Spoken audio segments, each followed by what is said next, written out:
सबसे पहले मैं आपको कल जो घटना घटी है उसका एक वीडियो और मेरे सामने आया है। उसका पहले मैं आपको छोटा सा ट्रेलर दिखाता हूं और यहाँ ये भी बता देता हूं कि फौजी जिसको पुलिस पकड़कर जबरदस्ती ले जाना चाहती थी उसको वहां की पब्लिक ने पुलिस से छुड़वा लिया और उल्टा पुलिस को भागना पड़ा।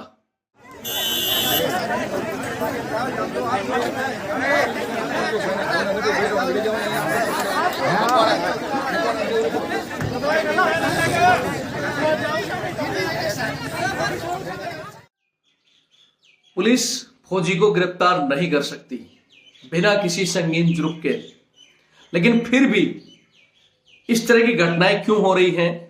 आए दिन आप बता भी दिया है। औकात नहीं है पुलिस की कि वो किसी सेना के जवान को इस तरह घसीट कर ले जाए या जबरदस्ती करे उसके साथ। लेकिन कारण क्या है?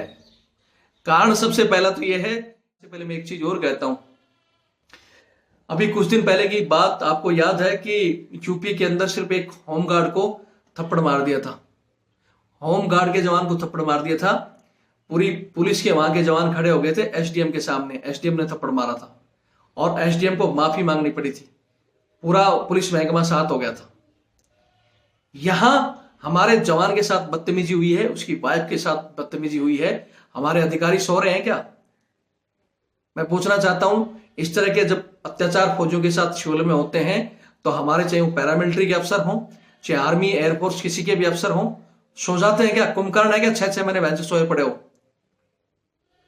अगर आप अपनी जो बाउंड्री के अंदर पावर दिखाते हो ना कि हमारी बाउंड्री के अंदर जो शेर बनते हो, जो लिखकर मैं आपको यहां दिखाऊं, आप अगर मजबूत हो गए, आपको अपने हक पता होंगे कानून, और आप एक गढ़ से रहोगे तो क्या मजाल है कि पुलिस आपके साथ इस तरह का बर्ताव कर दे। लेकिन वही है, वहां अधिकारियों के गुलामी से इतने गुलाम और इतने दब्बू बना दिया जाता है जवान को कि वो सिविल में भी डरा डरा घूमता है। एक बहादुर सैनिक जो दुश्मन के लिए काल बनकर लड़ता है लेकिन अपने लिए डर कर जीतता है। उन सबको मैं जगाने के लिए ये चैनल बनाया है कि जागो, आप अपने अंदर की शक्ति को पहचानो कि आप क्या हो। मैंने जैसे एक वीडियो में पहले, पुलिस को अधिकार न होते हुए भी इस तरह के मामलों को पुलिस अंजाम देती है। आपने बहुत बार देखा होगा, चाहे पैरामिलिट्री फोर्स के जवानों को या सेना के जवानों को इस तरह छोटे छोटे मामलों में पुलिस उठाकर ले जाती है, उनके साथ मारपीट भी करती है और जबरदस्ती वीडियो वायरल भी हुए हैं। लेकिन इस देश में सैनिक का सिर्फ जब वो शहीद होता है तो ही सम्मान होता है। अगर एक सैनिक, जब कोई वार होता है, चाहे कारगिल हो, 1965, 71 जितने भी युद्ध हुए हैं, उसमें तो सिविल पब्लिक भी सैनिक को माला डालेगी, सैनिकों की आरती उतारेगी, लेकिन आम जिंदगी में सैनिक को कोई ट्रेन में सीट भी नहीं देता है। सीट तो दूर की बात है, अगर इस तरह के सबके सामने सैनिक मार खा रहा हो तो वही जयकारा लगाने वाली पब्लिक चुप खड़ी रहती है। लेकिन यहां मैं पब्लिक को धन्यवाद देना चाहता हूं कि उन्होंने पुलिस से भिड़कर और इस सैनिक को छुड़ाया।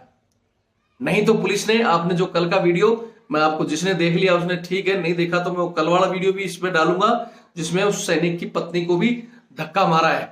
जो प्रेग्नेंट होते हुए भी अपने पति को बचाने के लिए बीच में गई, उसको भी धक्का मारा है। और सैनिक को भी आप कल वाले वीडियो में भी देखे हो कैसे घसीट रहे थे। और आज भी इस वीडियो में, ये करीबन 2 मिनट का वीडियो ये है और 1.5 मिनट का वीडियो वो है। कल मेरे पास वो एक आया था, मैंने डाल दिया था, आज इसको डाल रहा हूं। आप देखो इसमें भी किस तरह मतलब जबरदस्ती की है और फिर किस तरह पब्लिक जागरूक हो गए, पब्लिक ने पुलिस से उसको खींचा है। तो मैं धन्यवाद देना चाहता हूं, पब्लिक को सलूट करता हूं।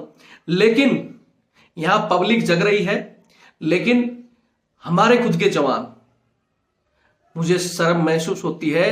जैसे मैंने एक उदाहरण दिया था कि अगर किसी कुत्ते को भी, अगर किसी इलाके में किसी कुत्ते को दूसरे कुत्ते मारने आ जाते हैं तो उस इलाके के सारे कुत्ते उसको छुड़ा देते हैं।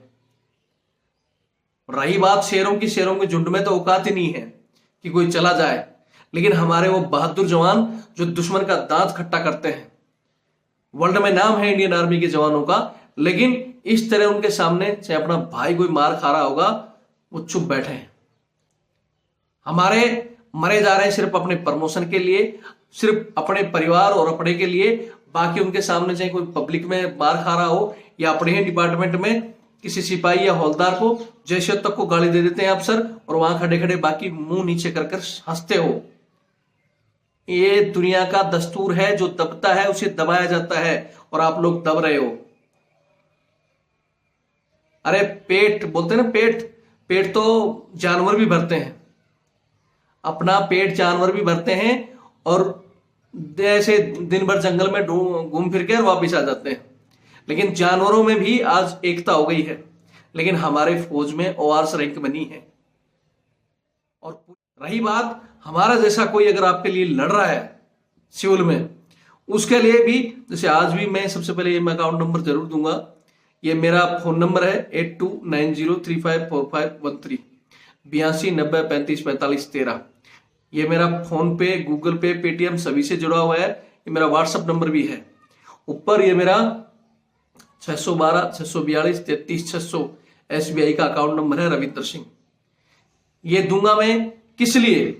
अब इसके लिए भी बहुत से बंदे यहीं से वीडियो को, भाई ये तो रविंद्र फौजी तो पैसे कमा रहा है, रविंद्र फौजी तो यूट्यूब से भी कमाता है।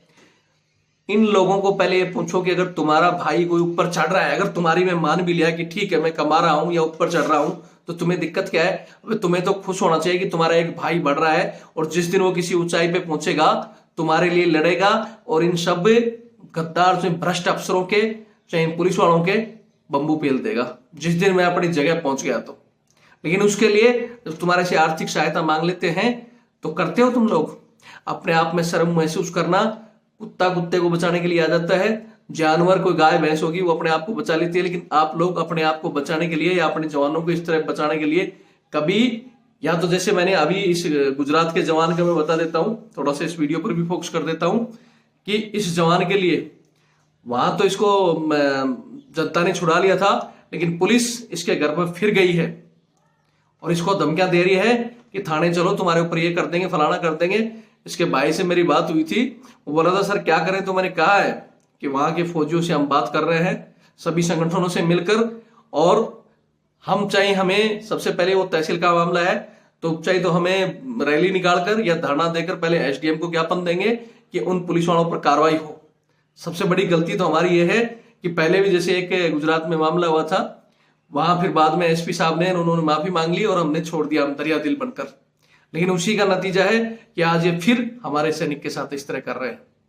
तो इसलिए एक ठोस मांग रखेंगे कि वो सारे के सारे जो इस तरह जो जबरदस्ती कर रहे थे वो पुलिस वाले सस्पेंड हो, टर्मिनेट हो, परमानेंट।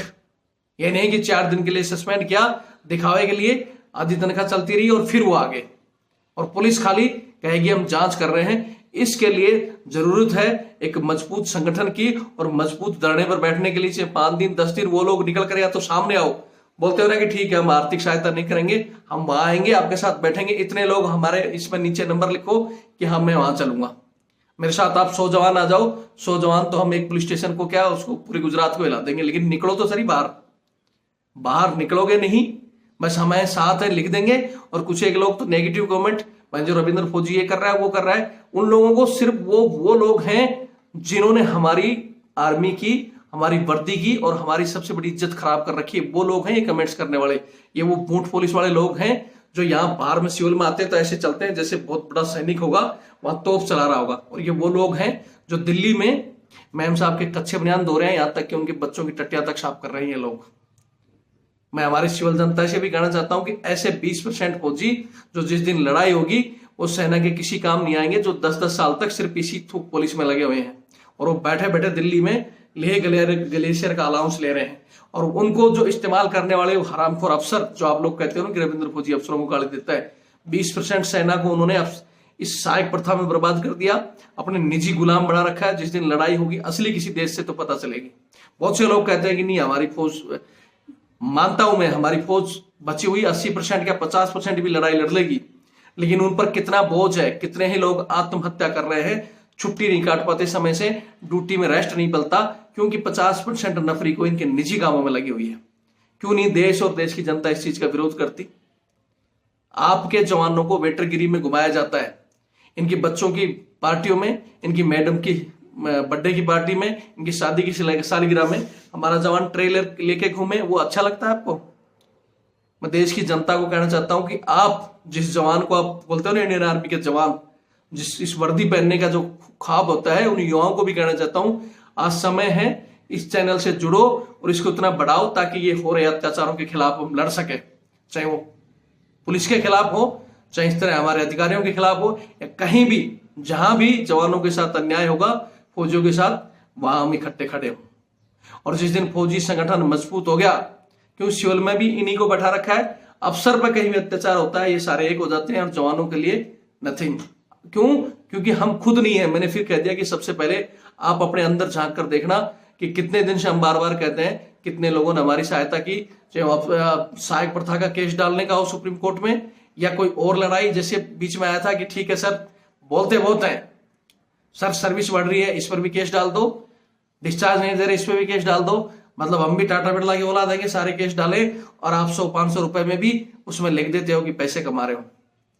फिर कहता हूं कि हमें मजबूत करोगे, एक दिन हम उस पोजीशन में पहुंचेंगे तो ये सारे जितने भी गद्दार जवानों को परेशान कर रहे हैं वो डर रहे हैं, वो लोग इतना डर रहे हैं कि हमारे इस चैनल को बंद करने की कोशिश, हमें दबाने की कोशिश वो हर तरफ से कर रहे हैं। लेकिन आप ये कोशिश नहीं कर रहे कि मैं चाहे 100 या 500 कोशिश देकर या कैसे भी इस चैनल को और बढ़ावा दूं ताकि हमें आजादी की सांस मिले। मैं ज्यादा कुछ नहीं कहता, इस जवान के दोनों वीडियो डाल रहा हूं, जल्दी ही इसके लिए हम धरना भी देंगे, जरूरत पड़ेगी तो वहां एसडीएम से या जिला कलेक्टर के पास जाना पड़े, राज्यपाल, मुख्यमंत्री, और या फिर मेरी टीम को लेकर हम दिल्ली जाएं, राजनाथ जी के पास, गृह मंत्री जी के पास, या कहीं भी राष्ट्रपति, जहां भी जाना पड़े जाएंगे और उनसे भी कहेंगे कि अगर एक सैनिक को थप्पड़ पड़ता है तो वो सैनिक पिटने वाला कोई नत्था सिंह या जत्था सिंह नहीं होता, वो समझो कि देश की सेना पर थप्पड़ पड़ा है। उन जनरलों को शर्म आनी चाहिए जो बैठे हैं।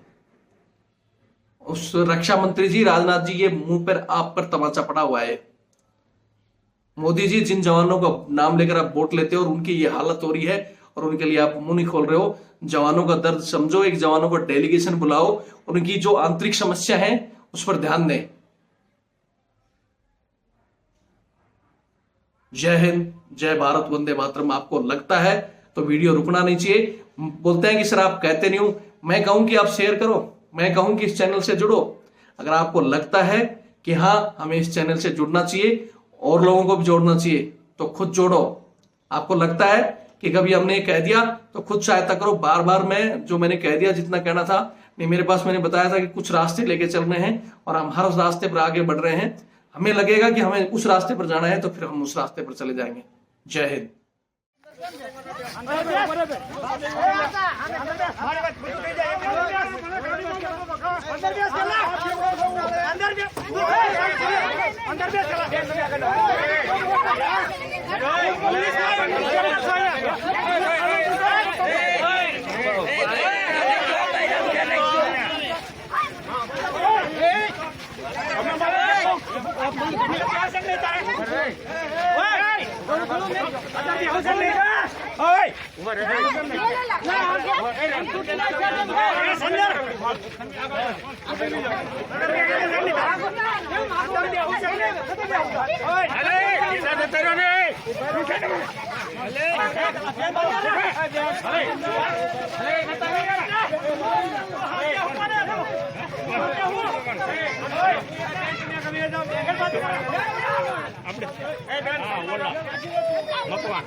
Oleh!